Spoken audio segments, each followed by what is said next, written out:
সময় সংলাপে স্বাগত জানাচ্ছি আমি তুষার আব্দুল। সময় সংলাপে আজ আমার সঙ্গে যোগ দিয়েছেন অধ্যাপক ডক্টর মোর্শেদ শফিউল হাসান। স্যার, আপনাকে স্বাগত সময় সংলাপে। আমি একটু মার্চের এই উত্তাল মার্চ নিয়ে কথা বলতে চাই, যে মার্চের এই স্বাধীনতা যুদ্ধ, স্বাধীনতা বা একটি যুদ্ধে জড়িয়ে পড়া বাঙালির, সেই জায়গা থেকে জনমানুষ কিভাবে এই যুদ্ধের সঙ্গে নিজেকে ধীরে ধীরে জড়িয়ে ফেলল। ৭১-এর মার্চ মাস তখন, সে সময় আমি তো আসলে উচ্চ মাধ্যমিক শ্রেণীর ছাত্র, কিন্তু যেহেতু আমি ছাত্র রাজনীতির সঙ্গে সম্পৃক্ত ছিলাম, আর সেই সময়টা এমন ছিল যে সমস্ত মানুষই মোটামুটি রাজনীতিভাবে সচেতন। তখন যারা রাজনীতি করতো না তারাও রাজনীতির খোঁজ খবর রাখছেন। এবং ইয়াহিয়া খান, যেদিন আমি ঢাকা শহরের বাইরে ছিলাম, চট্টগ্রামে থাকতাম আমি, ইয়াহিয়া খান জাতীয় পরিষদ অধিবেশন স্থগিত করার পরদিন দেখা গেলো যে চট্টগ্রামে, আমি ঢাকা শহরে তো হয়েছেই, আমরা তো ঢাকারটা জানি না, আর তখন তো মিডিয়া এরকম ছিল না, রেডিওতে এসব খবর যায় না, পত্রিকা যেত বিকালবেলায়। তো চট্টগ্রামে স্বতঃস্ফূর্তভাবে আন্দোলন স্বতঃস্ফূর্তভাবে হয়েছে। মানুষের বিরাট আশা আকাঙ্ক্ষাকে হঠাৎ করে স্তব্ধ করার ফলে স্বতঃস্ফূর্তভাবে সেই আন্দোলনগুলো হয়েছে। একটু এই জায়গাটা যেতে চাই স্যার, যে আপনি যেহেতু বলছেন যে ঢাকা ছিলেন না, ঢাকা এক ধরনের পরিস্থিতি ছিল, ঢাকার বাইরে এই যে খবরগুলো হয়তো একটি ঘটনা ঘটে গেছে, ১.৫ দিন পরে জানা, ২ দিন পরে জানা, বা বেতারে এবং গুজব গুঞ্জন অনেক রকম, সেই জায়গা থেকে একটা জেলা বা মফস্বল মহকুমা শহরগুলির প্রস্তুতি, সেখানে তরুণদের স্থানীয় নেতৃত্ব তো খবর পেতেন, তারা টেলিফোনের মাধ্যমে খবর পেতেন, তারা আন্দোলন পরিচালনা করছিলেন। এবং তখন মোটামুটি আমার অবস্থা নিয়ে গেল যে তখন এর আগে পর্যন্ত, নির্বাচনে আগে পর্যন্ত যে অবস্থা ছিল, না দল ছিল, কিন্তু সেই সময়টা দেখা গেল তখন তো উনি বঙ্গবন্ধু নির্বাচিত নেতা। এবং আপনি জানেন কিনা জানি না, ২৫শে মার্চের আগে পর্যন্ত এই যে আমরা যাদের কথা বলি, স্বাধীনতা বিরোধী নুরুল আমিন বা গোলাম আজম, ফরিদ আহমদ, তারাও কিন্তু বঙ্গবন্ধুর সাথে দেখা করে ক্ষমতার শান্তিপূর্ণ হস্তান্তরের জন্য বলেছে, এবং এটা করা উচিত। হ্যাঁ, একমাত্র আমার যতটুকু মনে আছে, ভুট্টো এবং সর্দার আব্দুল কাইম খান, এই দুজন ছাড়া সবাই, পশ্চিম পাকিস্তানের নেতারা, তখনকার পূর্ব পাকিস্তানের নেতারা, সবাই কিন্তু শান্তিপূর্ণ ক্ষমতা হস্তান্তরের পক্ষে কথা বলেছেন। এবং এই যে কি বলে আপনার জাতীয় পরিষদ অধিবেশন স্থগিত করার বিরোধিতা করেছেন, শিগগির এটা করার কথা বলেছেন। এটা একটা ব্যাপার ছিল। আর মানুষের প্রত্যাশা ছিল, মানুষ অনেকদিন পরে একটা ভোট দিয়ে তার নির্বাচনের ফলাফলটা তাদের পক্ষে এনেছে, এবং সেই ফলাফল থেকে তারা সেই কিছু একটা হবে, দেশে গণতন্ত্র প্রতিষ্ঠিত হবে, আমরা বৈষম্য থেকে মুক্ত হব পশ্চিমবঙ্গ। এই প্রথম জাতীয় ভিত্তিতে, এর আগে যুক্তফ্রন্ট নির্বাচন কিন্তু ছিল প্রাদেশিক নির্বাচন, সেখানে যারা জিতে এসেছিল যুক্তফ্রন্ট, তারা কিন্তু প্রাদেশিক সরকার গঠন করেছিল, কেন্দ্রে ছিল কিন্তু এই বিষয়গুলো, এই যে যেগুলো বলছেন স্যার, সেগুলো হয়তো রাজনৈতিকভাবে যারা সচেতন, যারা কলেজে রাজনীতির সাথে যুক্ত ছিলেন, শিক্ষক ছাত্ররা যারা রাজনীতি, কিন্তু একদম কৃষক, সাধারণ যারা সাধারণ ছোট ব্যবসা করতেন, যাদের রাজনীতির দিকে ওইভাবে কান চোখ কোনোটাই ছিল না, তারা কিভাবে ধীরে ধীরে। আমি কৃষকদের কথা বলতে পারবো না, কারণ আমি শহরাঞ্চলে বাস করেছি তো, এবং পরবর্তীকালে যে এটা নিয়ে মানে খোঁজ খবর গবেষণা করতে গিয়ে, মানুষকে জিজ্ঞেস করতে গিয়ে, মুক্তিযুদ্ধের সময় ব্যাপক অঞ্চল দিয়ে পার যখন হয়েছি, তখন আমি দেখেছি যে সেই সময় মানুষের মধ্যে যে সচেতনতা দেখা গেছে, বা এর আগে হয়তো ছিল নির্দিষ্ট জনগোষ্ঠীর মধ্যে, বা এই যে একটু শিক্ষিত, রাজনীতিভাবে সচেতন ছাত্র, এদের মধ্যে, বা এই ধরনের কর্মজীবী চাকরিজীবীদের মধ্যে, কিন্তু সেই সময় সাধারণ মানুষের মধ্যে কিন্তু রাজনৈতিক সচেতনতা এসে গেছিল সেটা। হ্যাঁ, তবে সেটা ঠিক এই অর্থে, আমরা যে অর্থে রাজনীতি সচেতনতা বলি, সে অর্থে রাজনীতি সচেতনতা না। তারা তখন একটা সিদ্ধান্তে সবাই এসে গেছে যে পাকিস্তানিদের সঙ্গে আর হবে না, আজকে আমরা এখানে একসঙ্গে থাকা হবে না, যাবে না, একসঙ্গে থাকা যাবে না, তারা কখনোই ক্ষমতা দিবে না আমাদেরকে। আজকে আমরা অনেকে বলি যে কেউ কেউ নাকি 48 সালেই বুঝে গেছিলেন যে পাকিস্তান টিকবে না, কেউ কেউ 48 সাল থেকেই স্বপ্ন দেখতে শুরু করেছিলেন যে স্বাধীন দেশের, কিন্তু এর কোনো লিখিত প্রমাণ কোথাও পাওয়া যায় না। আমি গবেষণা করতে গিয়ে অন্তত 50 জন প্রবন্ধকার, তাদের প্রবন্ধ আমি ঘাটাঘাটি করেছি, কারো কোনো লেখার মধ্যে সুদূরতম কল্পনাও দেখিনি স্বাধীন একটা বাংলাদেশের। রাজনীতিটা কেউ কেউ যে ভেবে থাকেন, তার তো কোনো প্রমাণ নাই। তবে হ্যাঁ, যখন একটা হতাশা আসছে, যেমন সামরিক শাসনের পরে, আপনারা তো অনেকে জানেন এখন যে সামরিক শাসন জারি হওয়ার পরে বঙ্গবন্ধু, তখন তিনি বঙ্গবন্ধু হননি, তিনি গোপনে ভারতে চলে গেছিলেন। তিনি তখন কিন্তু, তার নেতা তখন সরওয়ার্দী, এবং সরওয়ার্দী গণতন্ত্রের প্রতি তার পূর্ণ অঙ্গীকার সত্ত্বেও তিনি কিন্তু চেয়েছেন গণতান্ত্রিক রাষ্ট্র পাকিস্তান হোক, কিন্তু পাকিস্তানের ঐক্য এবং সংহতির ভেঙে না, এটা বাইরে গিয়ে না। এবং তিনি বঙ্গবন্ধুর নেতা, খুব সম্ভব মানে সবার অনুমোদন না নিয়ে বা তাকে না জানিয়ে তিনি গোপনে তখন ভারতে চলে গেছেন এবং ভারতের সাহায্য নিয়ে এই কারণে কেন গেছিলেন, তখন গেছে এই কারণে দেখা যায় গণতন্ত্র যদি না থাকে, যে সামরিক শাসনের পাথর চেপে বসলো পূর্ব বাংলার উপর বা পাকিস্তানের উপর, তাতে আর কোনো অন্য কোনোভাবে পূর্ব বাংলার মানুষের বাঙালির সেই স্বাধিকার অর্জনের কারো সম্ভাবনা নাই। তখন ওই যে মানুষ হতাশার থেকে এবং সামনে কোনো পথ না পেয়ে তিনি গিয়েছিলেন। তিনি ভারতের সাহায্য চেয়েছিলেন, ভারত তখন সেভাবে সাহায্য করেনি। তিনি ব্যর্থ মনোরথ হয়ে ফিরে আসেন এবং যেদিন তিনি ঢাকায় ফেরত আসেন তার পরদিন সকালে তাকে গ্রেপ্তার করা হয়। তো ওই অবস্থার মধ্যে অনেকে হয়তো ভেবেছে যে না, পাকিস্তানের সঙ্গে থাকা যাবে না, পাকিস্তানের কাছে আমাদের কিছু আশা করার নাই। কিন্তু 48 সালে ভেবেছে, 52 সালে ভেবেছে, কথা ঠিক না। তবে 71 সালে এসে মার্চ মাসে যখন দেখা গেল যে এইরকম বিপুল সংখ্যাগরিষ্ঠতা নিয়ে জয়লাভের পরও পাকিস্তান সরকার এই ক্ষমতা হস্তান্তরে কোনো জাতীয় পরিষদে বসে সংবিধান নিয়ে আলোচনা হবে সেটাও করতে দিয়ে গড়িমসি করছে, তখন মানুষ কিন্তু বুঝে গেছে না, এদের সঙ্গে হবে না।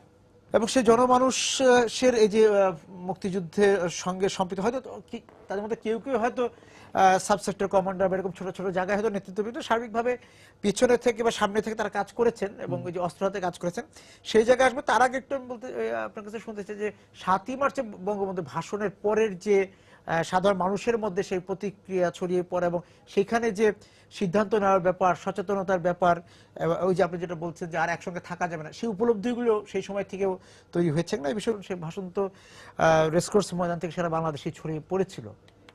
তার প্রতিক্রিয়া আপনি একটা মফস্বল শহরে চট্টগ্রামে ছিলাম, ইয়ে খান জাতীয় পরিষদ অধিবেশন স্থগিত করার পর সারা দেশ তো ক্ষোভে উত্তাল এবং তারপর অসহযোগ আন্দোলন শুরু হয়ে গেছে এবং সেই সময় বঙ্গবন্ধুর নির্দেশে বা আওয়ামী লীগের নির্দেশে সারা দেশ চলছিল। অঘোষিত সরকার ছিল বঙ্গবন্ধু সরকার, এটা সমস্ত কিছু তার নিয়ন্ত্রণে পরিচালিত হচ্ছিল। অফিস আদালত হচ্ছিল না, তিনি বলে দিচ্ছিলেন যে যে বেতন নিয়ে আসবে সেভাবেই চলছিল সবকিছুই। ব্যাংক ওই সময় পর্যন্ত খোলা থাকবে যাতে মানুষের দুঃখ দুর্দশা না, এভাবেই চলছিল। এবং রেডিওতে ভাষণ প্রচার হবে স্বাভাবিকভাবেই, যিনি দেশ চালান তার ভাষণ তো রেডিওতে প্রচারিত হয়। আমরা রেডিওর সামনে বসে আছি কিন্তু রেডিওর কোনো সারা শব্দ নাই। পরে অনেক পরে জেনেছি, স্বাধীনতার পরে হয়তো জেনেছি যে সেই ভাষণটি প্রচার করতে দেওয়া হয়নি এবং এটি পরদিন প্রচারিত হয়। তো আমি যেহেতু আমার যে বয়স তখন, তাতে আমি অন্য কোনো মাধ্যমে তিনি ভাষণে কি বলেছিলেন সেটা কিন্তু শুনিনি। হ্যাঁ, সেটা পরদিন শুনেছি। পরদিন রেকর্ডেড ভাষণটা পরদিন প্রচার করা হয়, রেকর্ড করা হয়েছিল এবং সেটা করা হয় চাপের মধ্যে। তখনকার রেডিও পাকিস্তানের যারা কর্মকর্তা কর্মচারী তারা অসহযোগ আন্দোলনে ছিলেনই এবং তারা তখন বঙ্গবন্ধুর ভাষণ প্রচার করতে না দেওয়া হলে তারা রেডিও বর্জন করবেন যখন বলা হয়, তখন পাকিস্তানি সরকার এই ভাষণটি প্রচার করতে দেওয়া হচ্ছিল। তো সেই ভাষণটি তখন সেভাবে হয়তো আমরা শুনিনি, আমি অন্তত সেভাবে তো শুনিনি। পরে টেনে বিচার করেছি বা এখনও শুনি নানা সময়।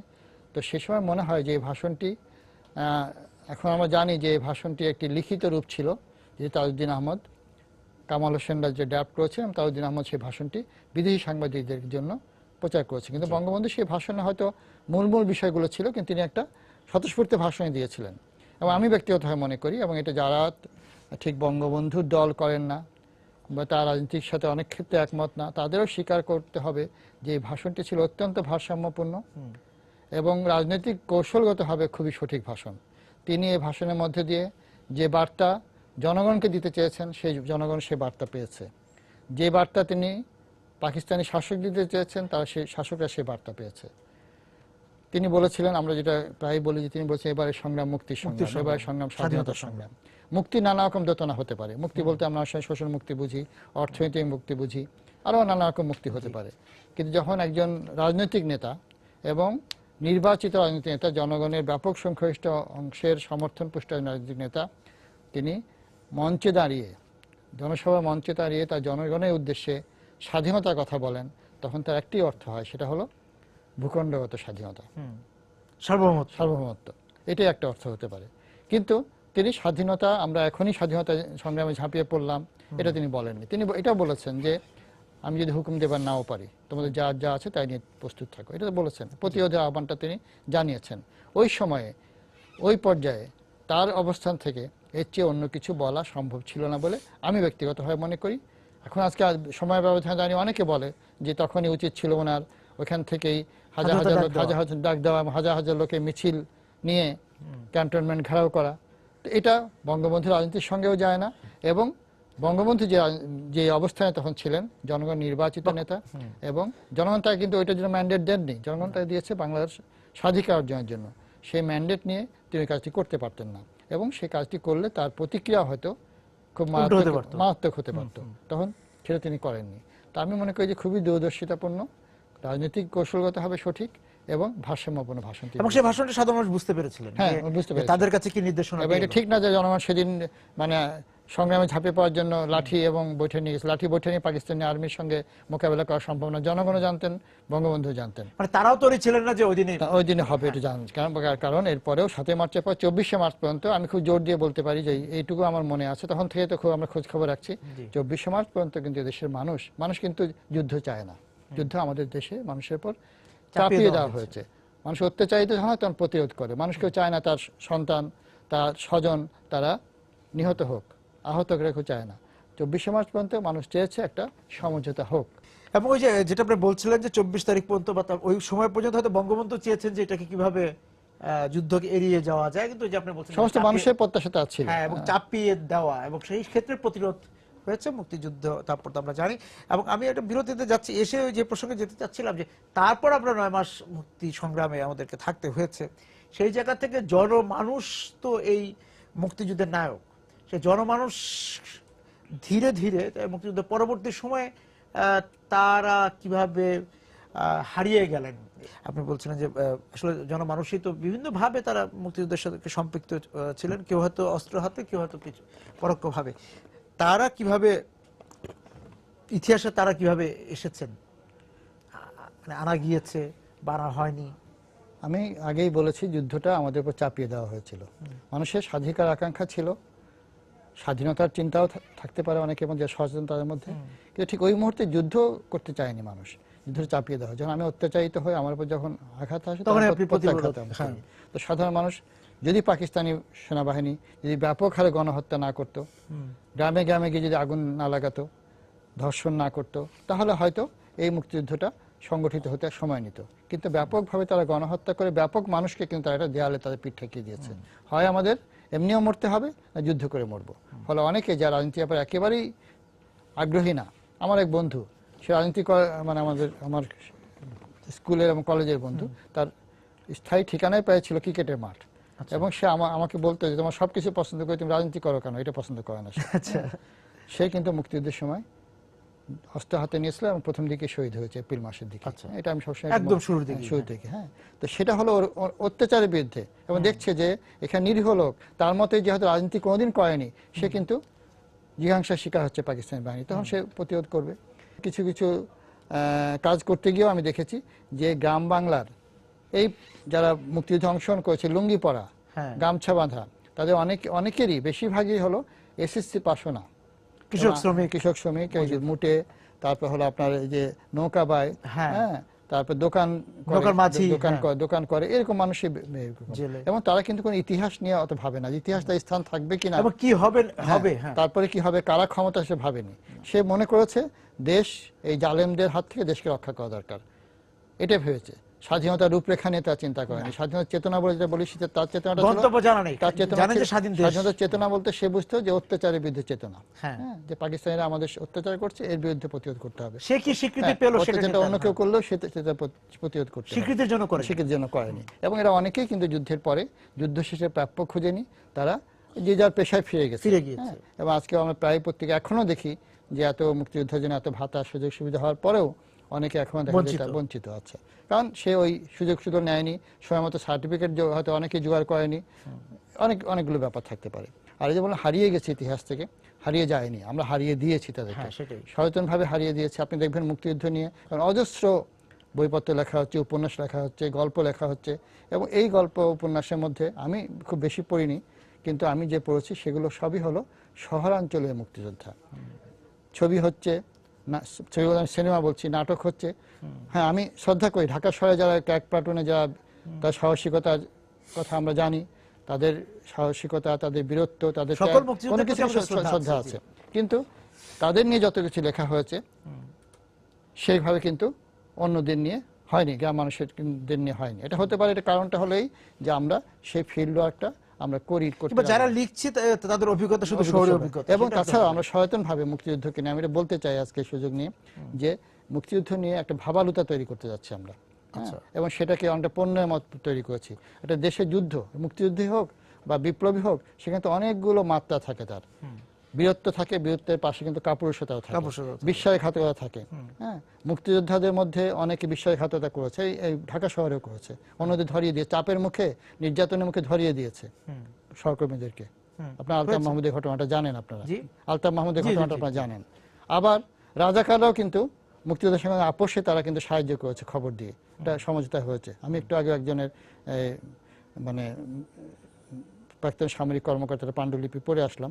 হ্যাঁ, সেখানে উনি একটা জায়গায় তাদের সাথে চুক্তি হয়েছিল যে তারা এইভাবে দুবার গুলি চালিয়ে পাকিস্তান আর্মির গতিবিধির সংকেত একমাত্রিকভাবে দেখলো, বহুমাত্রিক দৃষ্টিকোণ থেকে দেখতে হবে। আমরা পাকিস্তান, এটাও তো সত্যি যে মানুষ কিন্তু জীবন রক্ষা করতে চায়, জীবনটা তার কাছে মূল্যবান। আমরা তো অনেকে এটা করেছি যে আমরা যখন পাকিস্তান আর্মি যখন সারা দেশ তারা দাবিয়ে বেড়াচ্ছে, তখন অনেকে তো দরজায় লিখে রাখতো এইটি মুসলমানের ঘর, লা ইলাহা ইল্লাল্লাহ লিখে রাখতো। এটা তো আমাদের কোনো উপন্যাসে আমি পাই না, এটা সত্য, ইতিহাসে কিন্তু এটা একটা সত্য। তার মানে কি, আমি মুসলমানের ঘর, আমি বাঁচতে চাই মুসলমান বলে, আমার প্রতিবেশী হিন্দু, তার ব্যাপারে তো আমি তখন ভাবিনি যে সে কি বলে বাঁচবে, যেহেতু মানে হানাদার বাহিনীর ধর্ম পাকিস্তান মুসলমান, এবং তারা বলছে তারা আরেকজন এবং তারা বলছে যে তারা ওইসব হিন্দুরা এগুলো করছে, তখন আমি বাঁচতে চেয়েছি। এটা হলো বাস্তবতা। এটা সব পৃথিবীর অন্য দেশে হলেও এই ঘটনাটাই ঘটতো, কিন্তু এই ঘটনাটাই ঘটতো। তো এই যে আমি বললাম যে যুদ্ধটা বহুমাত্রিক ব্যাপার, এখানে অনেক কিছু কাজ করে, কিন্তু আমরা এবং এমন তো না যে মুক্তিযোদ্ধারা কোথাও অত্যাচার করেনি, সুযোগ নেয়নি কোথাও, এমনও না, কিন্তু এবং তাদের শাস্তিও হয়েছে কোনো কোনো জায়গায়, কোনো কমান্ডার তার জন্য শাস্তিও দিয়েছে। মুক্তিযুদ্ধ নিয়ে একটা বিচার বিশ্লেষণে যাওয়ার এই যে 43-44 বছর পার হয়ে এসে এখনো অনেক বিষয়ে সিদ্ধান্ত নেওয়ারও মনে হয় সময়টা যথেষ্ট। আমি সেটা এখন বলছি না, কারণ এর মধ্যে আমাদের তো অনেক রকম এর মধ্যে দিয়ে গিয়েছি, নানা সময় আমাদের ইতিহাস বিকৃতি ঘটেছে বা এখনো ঘটে চলেছে। তারপরে হলো যে সময় মুক্তিযুদ্ধের যে চেতনা, তার ব্যাখ্যা নানাভাবে দিয়েছি। এবং ওই যে অনেকে বলে যে 9 মাস যদি যুদ্ধ শেষ না হতো, যদি দীর্ঘস্থায়ী হতো, অনেকগুলো বিষয়ের মীমাংসা তখন হয়ে যেত। এখন ঘটনাক্রমে সেটা হয়নি।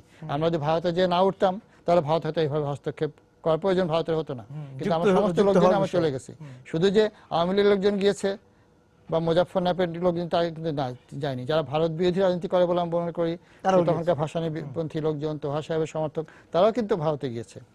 1 কোটি লোক যদি সংখ্যা কম বেশি হয়, এই 1 কোটি লোককে তারা তাদের এখানে আশ্রয় দিয়ে সুযোগ দেবে যে এই যুদ্ধটা দীর্ঘস্থায়ী হোক, এটা তো আশা করা যায় না, কোনো দেশ এটা করতো না। তো ওই অনেকগুলো কারণ কাজ করছে। কারণ ইতিহাসকে তো আমি আবার রিউইন করতে পারি না, যে এরকম হলে ভালো হতো, তো ওই জায়গায় ফেরত নিতে পারি না, এটা কোনো ইতিহাসের ক্ষেত্রে হয় না। সেভাবে বিচার করতে হবে, কিন্তু ইতিহাসের সত্যগুলোকে তুলে ধরার সময়। ইতিহাসের সত্যের কথা বলছেন স্যার, আমি একটা বিরতিতে যাব, ফিরে এসে যে ইতিহাসের সত্য পাঠ, আপনি শিক্ষকতা করেছেন, এখনো লিখছেন, সেই জায়গা থেকে ইতিহাসের সত্য পাঠ আমরা পরবর্তী প্রজন্মকে, পরবর্তী যে প্রজন্ম, তাদের কি আসলে কতটা ইতিহাসের সত্য পাঠ, মুক্তিযুদ্ধ বিষয়ক সত্য পাঠ আমরা জানাতে পেরেছি। মুক্তিযুদ্ধের সত্য জানাবার জন্য তো 2টা পদ্ধতি আছে। এগুলো হলো মিডিয়ার মাধ্যমে সে মুক্তিযুদ্ধ ইতিহাসটা তুলে ধরা।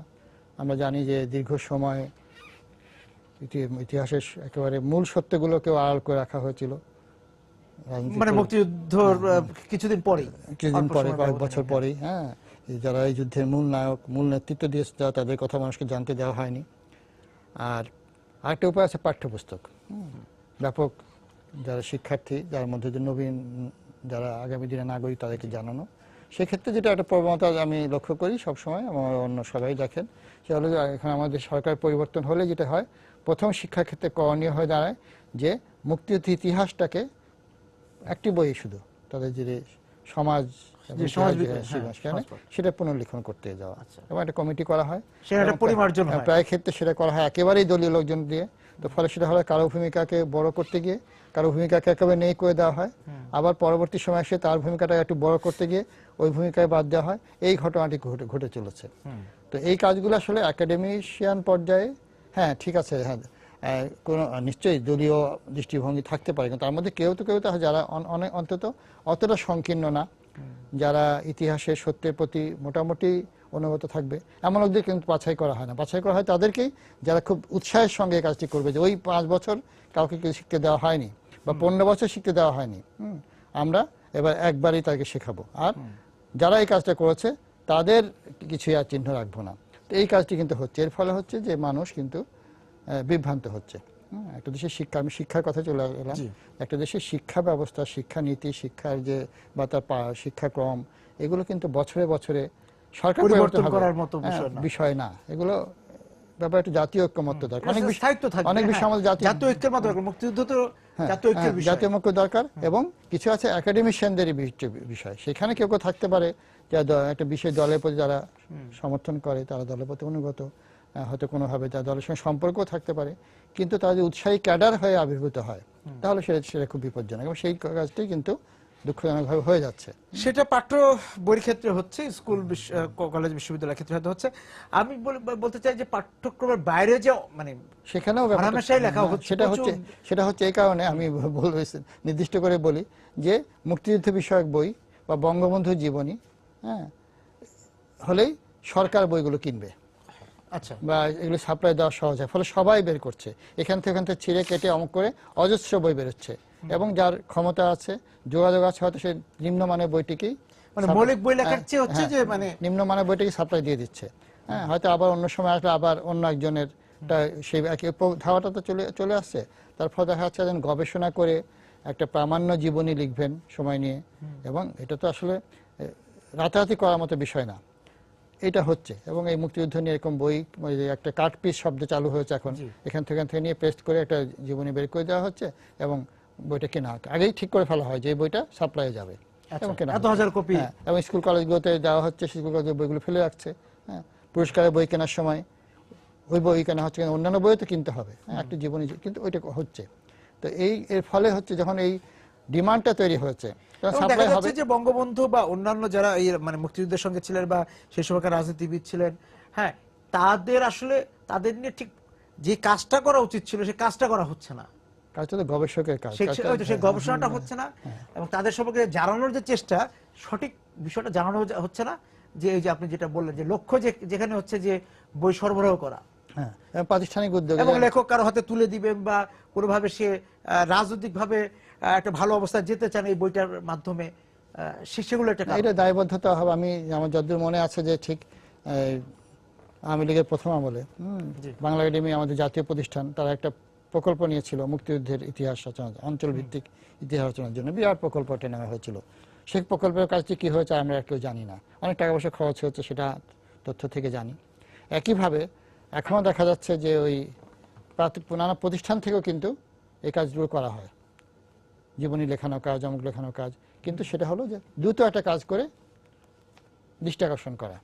এবং অনেকে এখন যে শুনি আমি যে পদায়নের জন্য দ্রুত একটা জীবনী লিখে ফেলেন, এবং এতে যে কাজ হয়, যদি আমাদের রাজনীতি নেতৃত্ব যারা সরকারে আছেন, এখন আছেন বা গত আমলে ছিলেন বা ভবিষ্যতে থাকবেন, তারা যদি সচেতন হয়, তারা যদি মনে করে যে তোষামতকে আমরা উৎসাহিত করবো না, প্রশ্রয় জীবনে উৎসাহিত করবো না, এটা সবাই আমরা বুঝি যে এই লোকটি এই কাজটি কেন করছে, যদি আমি তোষামতকে প্রশ্রয় দিই তাহলে কাজটি হবে। আমি এখান থেকে ওখান থেকে নিয়ে একটা জীবনী লিখে আমি দিয়ে দিলাম, এবং যখন জীবনীটা সেটা করলাম, এবং সেটা করার সময় কি করবো, খুশি করার জন্য আমরা করবো যেটুকু ভূমিকা, অন্যের যে ভূমিকাটুকু থাকলে ধরো স্বয়ং বঙ্গবন্ধু হয়তো খুশি হতেন বা অখুশি হতেন না, তারা এই কাজটি করছে, একেবারে মুছিয়ে দিচ্ছে, আর চারপাশে কাউকে দেখা যাচ্ছে না, তার চারপাশে আর কেউ নাই।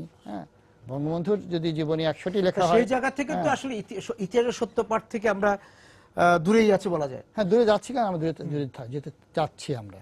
আচ্ছা, এটা নিয়ে আমাদের খুব চিন্তা ভাবনা এটা নাই। আমরা আজকে নিয়ে সবসময় ভাবি।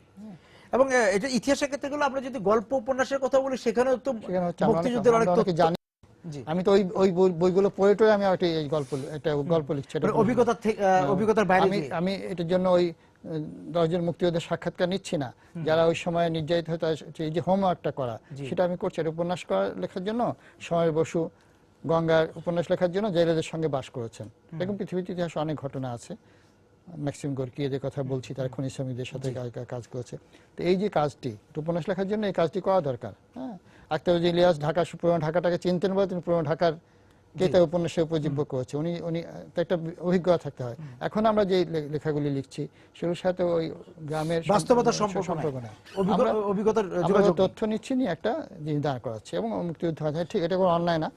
যারা মুক্তিযুদ্ধের সময় ছিলেন তাদেরকে যে লিখতে হবে তা না, নতুন প্রজন্ম অনেকে লিখতে পারে, কিন্তু তাকে কিন্তু সামগ্রিক ব্যাপারটা জানতে হবে। আমি একটু আগে বললাম যে মুক্তিযুদ্ধে অনেকগুলো মাত্রা থাকে, মুক্তিযুদ্ধের মধ্যে স্রোত ছিল, মূল স্রোত ছিল, পার্শ্ব স্রোত ছিল, উল্টো স্রোতও ছিল, সবই ছিল। হ্যাঁ, অনেক জায়গায় মুক্তিযুদ্ধের আবার পাকিস্তানি বাহিনীর বিরুদ্ধে যারা আওয়ামী লীগের নেতৃত্বে লড়াই করছে, ছাত্রলীগের যারা, তারা অন্য দলে যায়, তারাও কিন্তু পাকিস্তানি বাহিনীর বিরুদ্ধে সব স্রোতের মাঝখান থেকে মূল স্রোত ধারাটাকে চিনতে হবে, জানতে হবে। আমি মূল স্রোত চিনতে হবে, সব স্রোতগুলোকে চিনতে হবে। হ্যাঁ না, ওই উপন্যাসের এবং স্বীকৃতি দেওয়ার জায়গা থেকে আছে, এবং কোন স্রোতকে নজরে বাইরে রাখা যাবে না। অন্তত লেখক, একজন ঔপন্যাসিক, একজন কথা সাহিত্যিক বা ঐতিহাসিক, তিনি কিন্তু পক্ষপাত দুষ্ট হলে চলবে না। নির্মমভাবে লিখতে হবে। আমাকে মুক্তিযুদ্ধকে তার সামগ্রিক চেহারাটা তুলে ধরতে হবে এবং সেটা নির্মমভাবে করতে হবে। এবং ওই যে আপনি যেটা বলেন রাজনৈতিক উদ্দেশ্যের বাইরে এসে করতে হবে, নাহলে তো নির্মম হওয়ার কোনো নগদ লাভ ক্ষতি হিসাব না করে। স্যার, আপনাকে অনেক ধন্যবাদ আজকে আমাদের সঙ্গে যোগ দেওয়ার জন্য। দর্শক যারা ছিলেন সময় সংলাপ এতক্ষণ এই মুক্তিযুদ্ধ বিষয়কে আলোচনায়, আপনাদেরকে ধন্যবাদ জানিয়ে শেষ করছি আজকের সময় সংলাপ। দেখা হবে আগামী দিন। সবাই সুন্দর থাকুন।